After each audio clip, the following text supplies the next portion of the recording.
Well, the Astros dropped the final game of the series, but they won the series, still up on percentage points in first place, and Yordan Alvarez hits for his first cycle. Let's talk about this and what's ahead for the Astros this week as they head to Oakland. Jainer Diaz, this is Locked On Astros. Hello and welcome to Locked On Astros, your daily Astros podcast. Here are your hosts, Eric the Man Huysman and Brett H-Town Wheelhouse Chancey. We are Locked On Houston Astros. We hope that you join us for a daily Locked On Astros podcast. My name is Eric Huysman. You can find me on X at Eric Talkstros. Find the show at Locked On Astros, your team every day. Thank you for making us part of your daily routine. Whether it's on YouTube, go and subscribe to us. Make us first listen. Apple, Odyssey, Spotify, wherever you listen to your podcasts, go and check us out. This episode is brought to you by PrizePicks, the easiest and most exciting way to play daily fantasy sports. Go to prizepicks.com/LockedOnMLB and use the code, all lowercase, LockedOnMLB for a first deposit matchup to $100. Thank you for listening to us. Thank you for making Locked On Astros your daily podcast. Brett, when you're not listening to Locked On Astros, where can they find you? They can find me at h-vac on X, Instagram, and TikTok. They can find me at Stros411 on X and on Facebook. They can also find me at Back to the Bullpen on X, Instagram, and as well on YouTube. So I'm always positive. Always Stros was a good series, series win. Let's start out with something positive. I know they lost today, but they gave themselves a chance to win throughout the game. They scored in consecutive innings. They didn't let the Rangers. They didn't let the Mariners pitching intimidate them. Timely hitting during this series, starting pitchers doing their job, and the bullpen doing most of the work excellently until today. Martinez actually hadn't given up a run in July, when in June he gave up several runs. But July, he's been really good. So this is the first time he gave up runs. I'm happy with the series win. Would have been even more elated with the series sweep. But we didn't get that. You go to Oakland, and what's funny, Eric, is all three teams, the Astros, the Rangers, and the Mariners, all play a weak opponent this next series. So we all have a chance to make moves. The Astros and the Mariners may ping pong back and forth for a couple games until someone clearly makes himself the division leader. Yeah, definitely. And the Astros have done something that hasn't been done in a while. You might have talked about this, but they trailed by 10 games on 6-19, and they're 24 games. They are tied for the third fewest by a team, erasing a 10-game deficit since the division series. The divisions were rearranged, but the 1982 Dodgers, they did in 13 games, and the 1993 Red Sox did it in 20 games. Wow. So they did it in 24 days. And I'm not worried about today's loss. You have to continue winning series, and that's the issue. You have to just focus on winning series. Sweeping the Mariners would have been great. But it's not about sweeping series. It's not about dominating. It's about just going out there and winning. And that's what the Astros have been doing consistently for the most part of the past 2 months or so. And This is what they couldn't do at the beginning of the season. And they're finding the right recipe. They're finding the right way of winning. They're doing it without Kyle Tucker. They're doing it without Justin Verlander. They're doing that without 5 of their starters in the rotation. And they're doing it very well. And so the trade deadline's 9 days away. So the Astros have to decide, can we go ahead and continue the success with the team we have, or do we go out there? We heard Scott Brown come on the other day and say, Jim Crane, he's not going to go into this trade deadline and not make a move. He wants to get better. He wants to go ahead and win another World Series. And so that means you're probably going to have to add some more players. Ronel Blanco, we'll talk about him in a second. He's having a great season. He didn't look quite like he normally did. And then you had Seth Martinez. All the innings might be adding up at this point.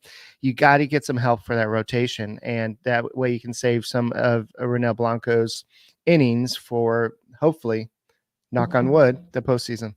Well, I think Cal Control or someone like that is going to be a viable option. I think you get a mid-level arm.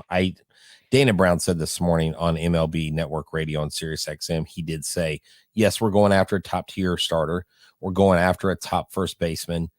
But if we can't get that, we're going to go for a middle-tier guy. He goes, we want to at some point be able to put together a 6-man rotation. Ronel Blanco, I think, there's just wear on the tires. And he wasn't bad today, though, Eric. I mean, he wasn't bad. He just wasn't good enough. And the offense, look, coming into this series, you knew that this was going to be a low-scoring series. There was not going to be a ton of runs. This wasn't going to be a slugfest. People jacking the ball out of the yard like Yordan did today. Oh, my gosh, was that a tank? But, you saw one of the most formidable starting staffs and bullpens in all of baseball. And you also saw one of the more feeble offenses in the Mariners.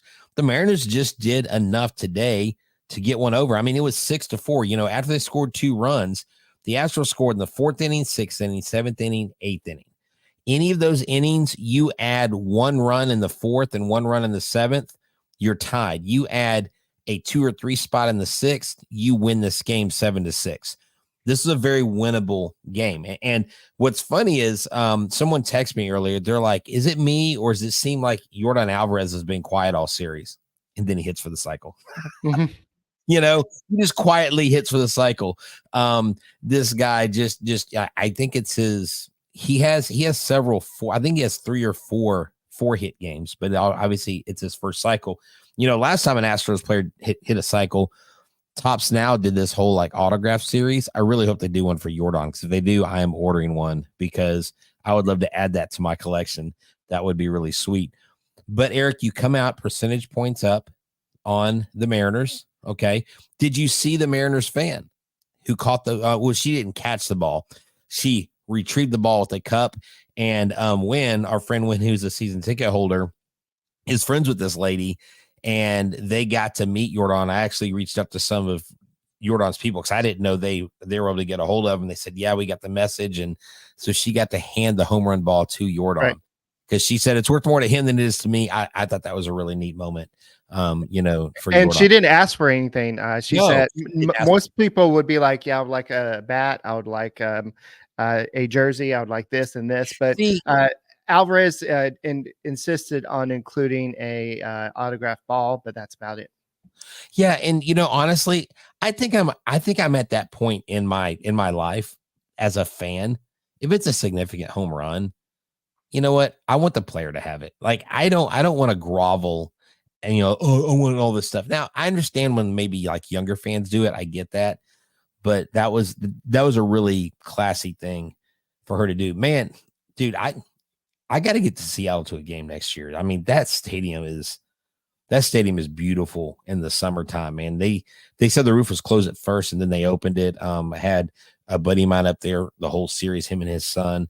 He said it's a great place to watch baseball. So I think next year that's on my list of places to go. Yes, and the Rangers are only 5 games behind the Astros at this point. The Angels are 10 games behind the Astros, and the A's are 14 games behind the Astros, and that's who the Astros will be playing next.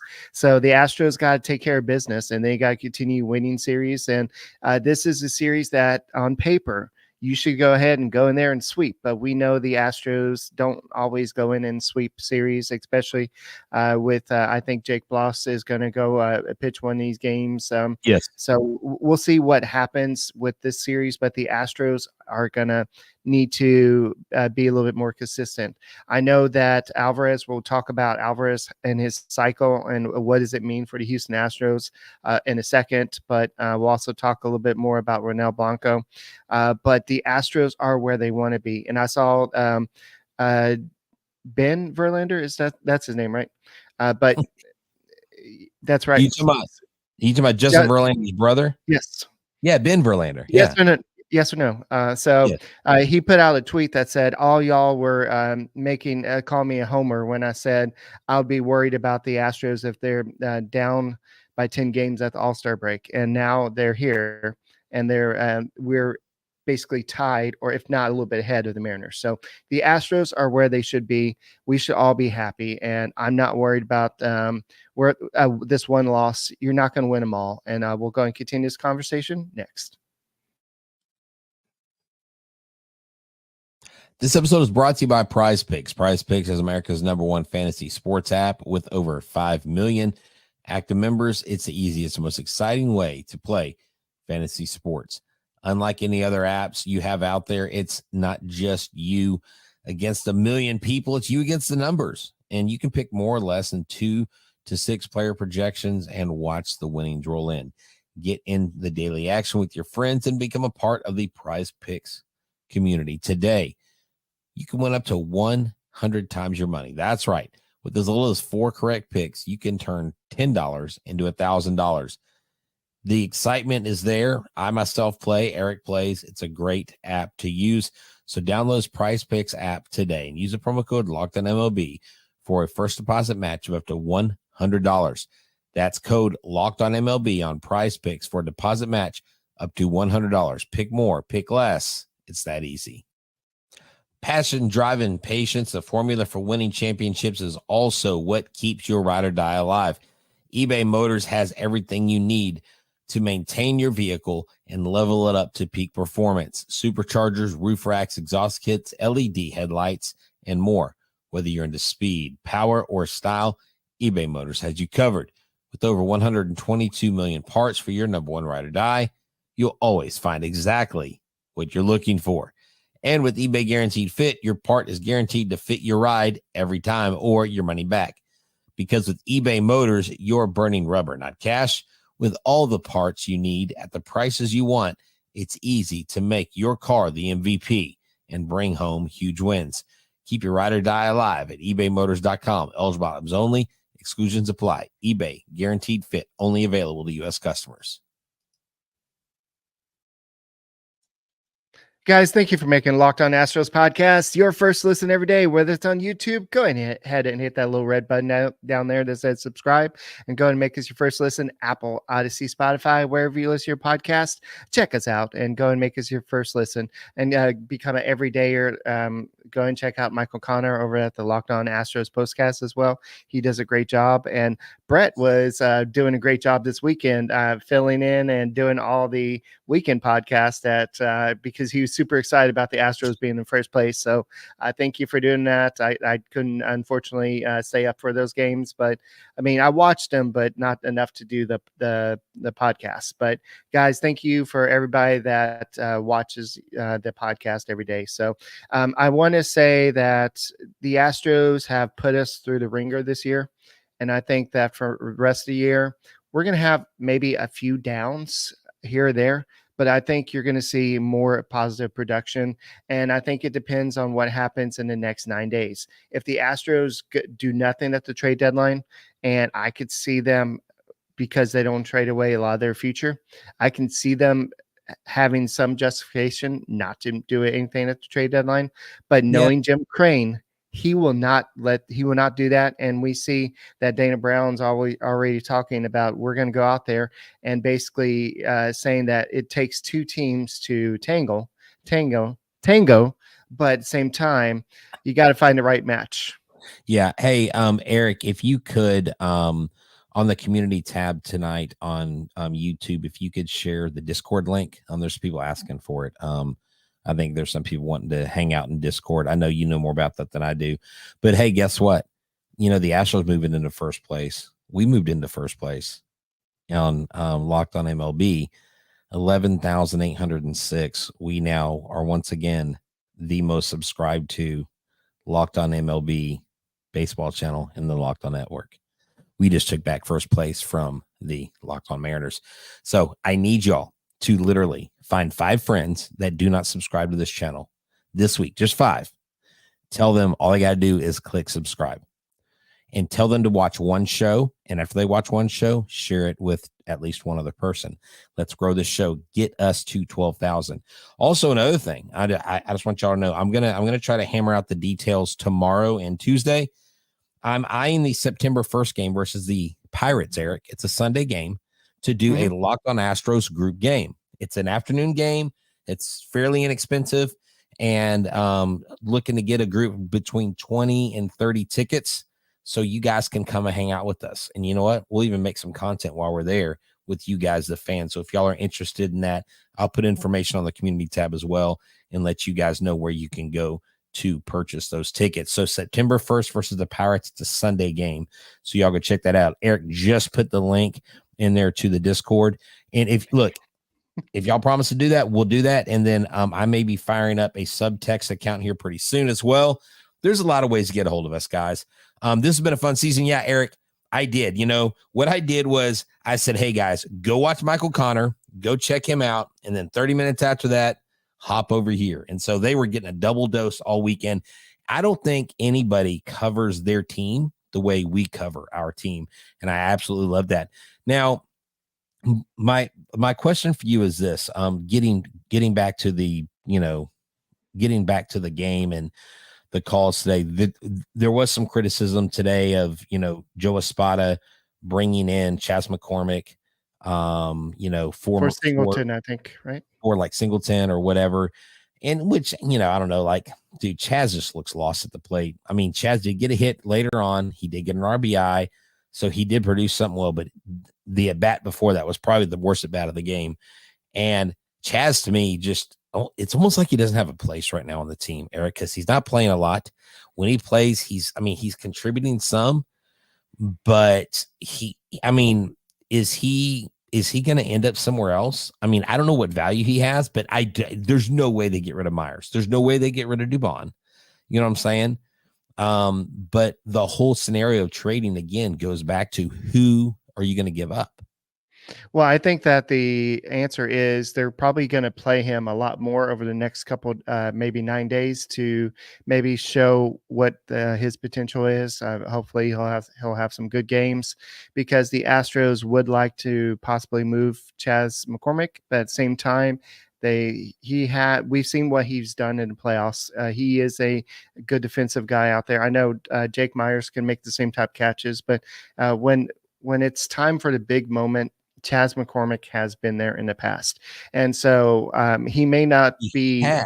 He has one catch, but his outs above average don't even come close to what Jake Myers does. And maybe that's a sample size thing, but I think Jake Myers is a way better defender. But are you saying I'm talking about value like as a hitter long term?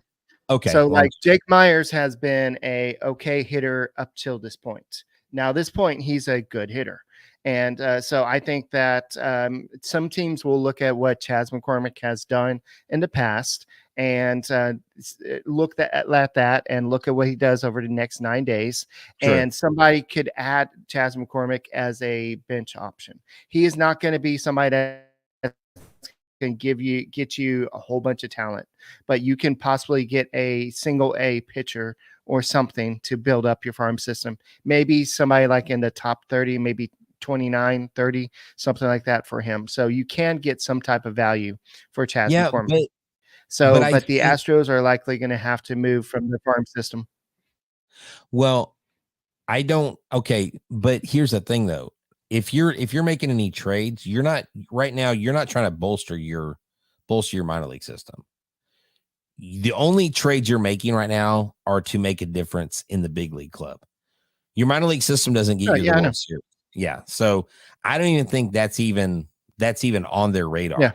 Yeah. Because Chaz would be no offense to Chaz would be a throw-in. Chaz would be in addition to somebody else. And when I say in addition to somebody else, it's going to be like a Shea Wickham. Look, Pedro Leon is hitting out of his mind right now in AAA. He's got 18 home runs. And if there's absolutely no place for him on this team, he has actually probably more value than Chaz McCormick does.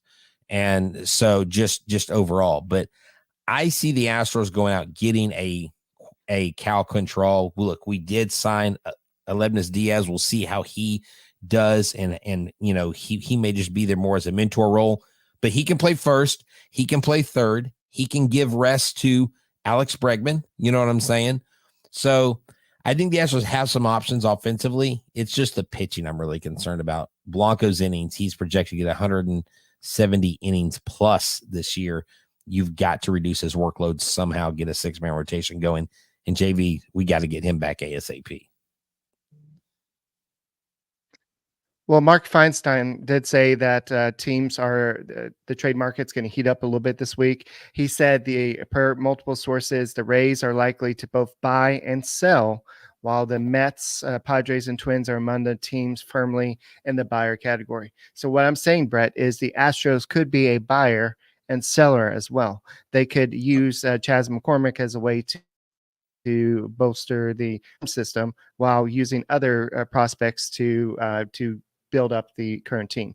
So if you're not going to be able to play him, then why not go ahead and try to get something for him? So we'll go ahead and continue this conversation. And we did skip over Alvarez, the cycle, what that means for the Astros when the last time somebody's did it. We'll go ahead and talk about that next.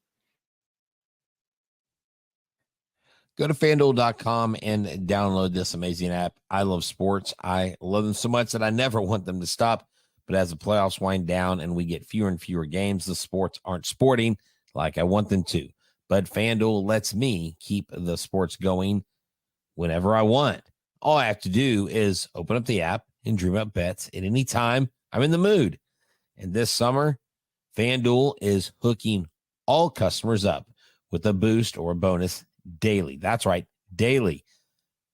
There's something for everyone every day, all summer long. It's not just first-time users, it's everybody.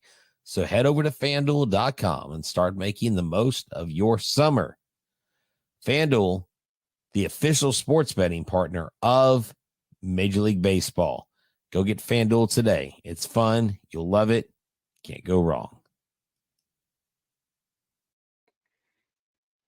Guys, thank you for making Locked On Astros podcast your first listen every day. Whether it's on YouTube, go ahead and hit that little red button down there that says subscribe. Go and make us your first listen. Apple, Odyssey, Spotify, wherever you listen to your podcast, go and check out the Locked On Astros podcast and become an everyday or somebody that listens to our podcast every day. And I appreciate all of y'all that say, oh, I'm late. I'm sorry, I just got here. Thank you for becoming part of the Locked On Astros Nation. We do see each and every one of y'all. We appreciate y'all. So going back to Alvarez, Alvarez had a cycle today. This is the first time since Jose Altuve did it last August 28th against the Red Sox in Boston. And this is the 10th cycle in Astros history. Do you know the others that have done it? I think we went over this last time. Is Lance Berkman one of them? No, it's Cesar Cedeno did it twice. Bob Watson, Andujar Cedeno, Jeff Bagwell, Craig Biggio, Luke Scott, and of course, Brandon Barnes. Yes. Brandon Barnes, the guy, legend Brandon Barnes. Yes. Wasn't he the most recent one to do it? Before Altuve, yes. Altuve did, right? Yeah, because that was like in 2020 or something. So, or maybe 2018. It was something. There was a long period, a break or something. Yeah, Brandon Barnes was not. He wasn't in 2020. It had to be. Maybe before. It was. Yeah, I think it was before that.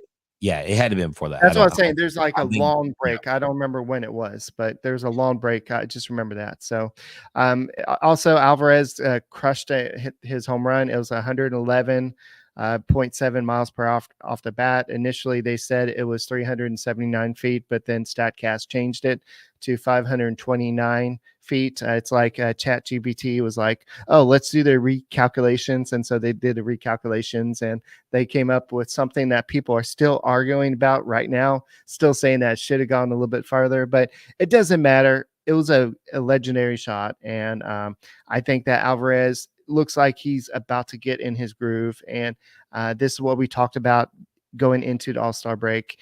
He has not found his feel for the bat this year. And if he does that, watch out, American League, because this Astros team is already good. But if Alvarez can become a good hitter, like you said earlier, if Bregman can figure out how to be a little bit more consistent, this team will go with those two guys. And once Kyle Tucker returns, oh, by the way, with that home run today, Alvarez passed Kyle Tucker in terms of home runs. That shows how good a season that Kyle Tucker was having. Tucker's been out since June 9th or something. Mm-hmm. And so he's held that home run lead for this long. And Alvarez has just now passed him. So that just showed how valuable Kyle Tucker is to his team. Exactly. So, hey, Eric, I did some research real quick. Ty France hitting 268 in Houston at Minute Maid Park, 30 hits, 3 home runs, 5 RBI, 13 runs scored in 29 games. Not bad. Not as much as I thought he had, but he's got marginal success. Someone's like, why are we going to sign him? I'm like, look, if Ty France can return to who he was and you only got to pay him $6.7 million to come here, like for the rest of the season, can you imagine him crushing the Mariners' hearts at the end of the season in an Astros He crushed uniform? our hearts a few times. I would love that. I would love for a former, maybe it's out of spite. Maybe it has nothing to do with strategy right now at this point. It has everything to do with tiers of Mariners fans. But I will say this. I recognize this over the weekend, Eric. We've had a lot of Mariners fans visiting us this weekend. And you know, I've noticed most of them are very respectful. They come to our show, they watch and they interact.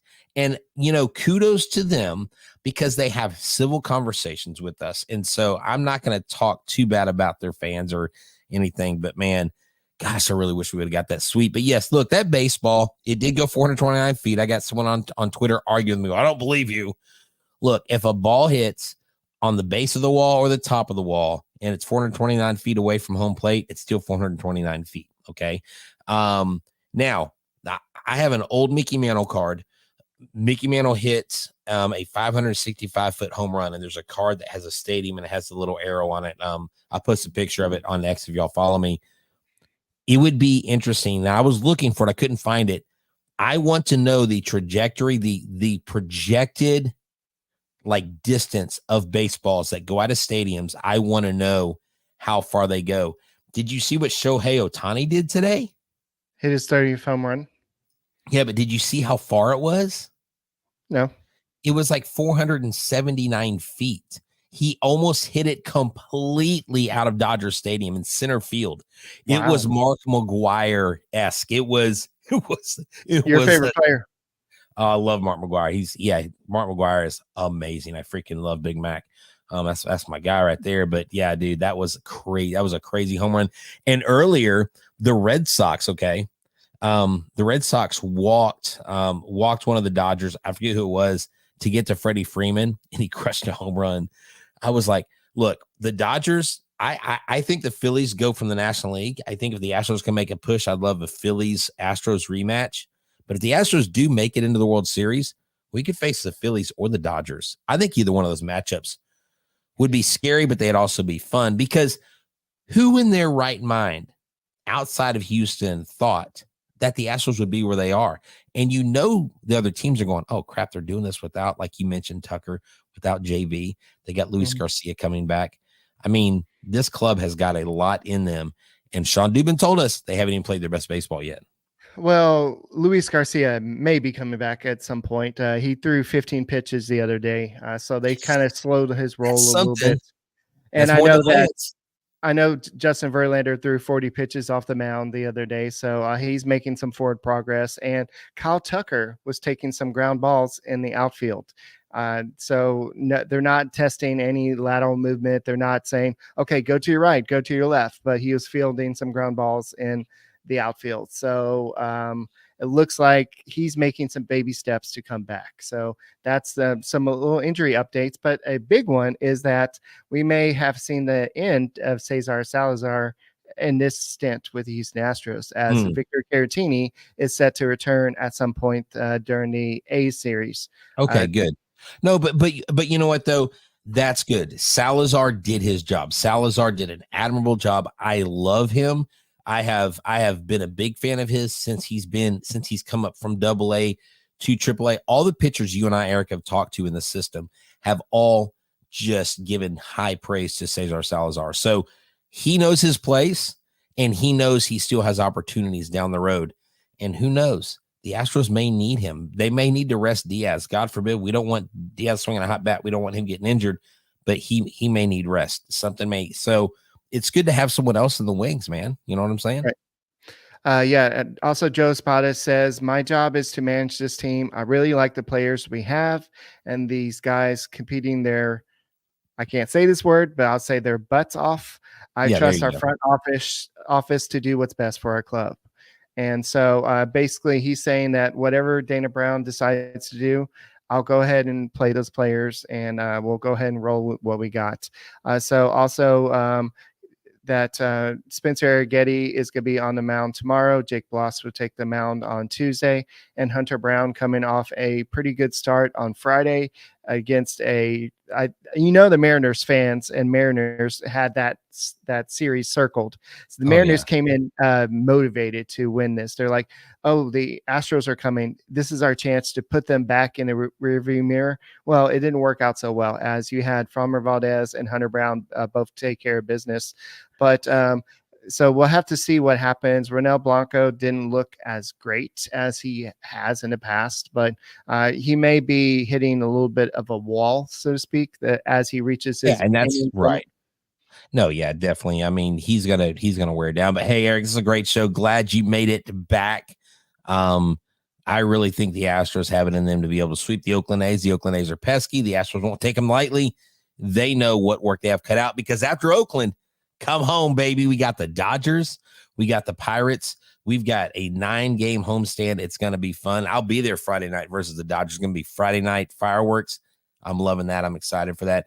So, y'all, thank y'all for tuning in. I'm H-Town Wheelhouse. He's Eric, the man Huysman. We are your team every single day. Thank y'all for tuning in. Subscribe to us and keep us at the top. We're your team every day. You're supposed to say the thing. Oh, go Astros. He got distracted, folks. The wildebeest distracted him.